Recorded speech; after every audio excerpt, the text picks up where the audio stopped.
Bismillahirrahmanirrahim.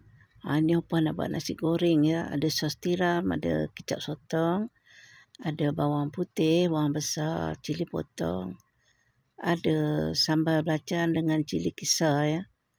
Ada isi ayam potong kecil.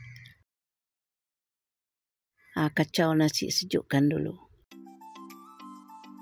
Panaskan sedikit minyak, tumis bawang semua tu ya. Hingga semuanya masak.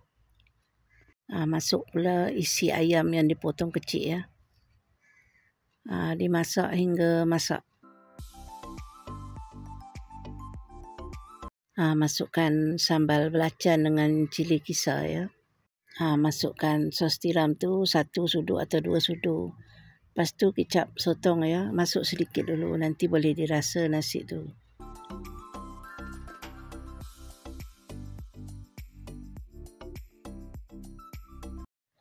Sedikit gula.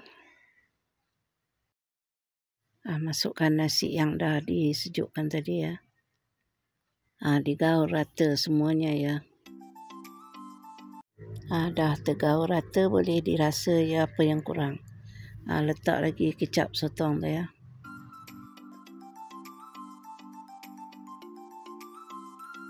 Dah pun siap nasi gorengnya.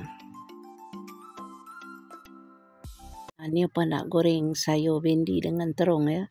Ni ada bawang besar setengah biji, bawang putih tu 2 biji, cili kisar dengan sambal ikan bilis ada sedikit ya.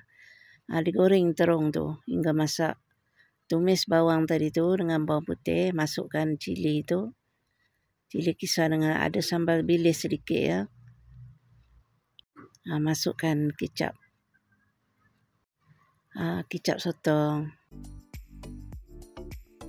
Masukkan bendi tu. Lembutkan bendi tu dulu ya. Bukan lembut sangat lah, agak-agak lah. Lepas tu masukkan terung yang dah digoreng tadi. Gaul-gaul siap. Terung sambal kicap ya.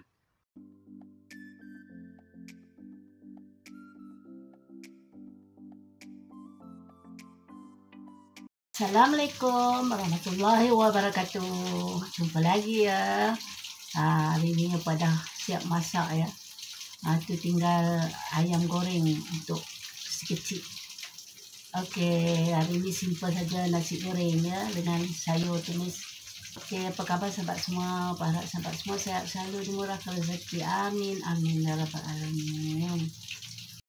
Selamat mencuba ya. Jumpa lagi di lain video. Okey, bye bye.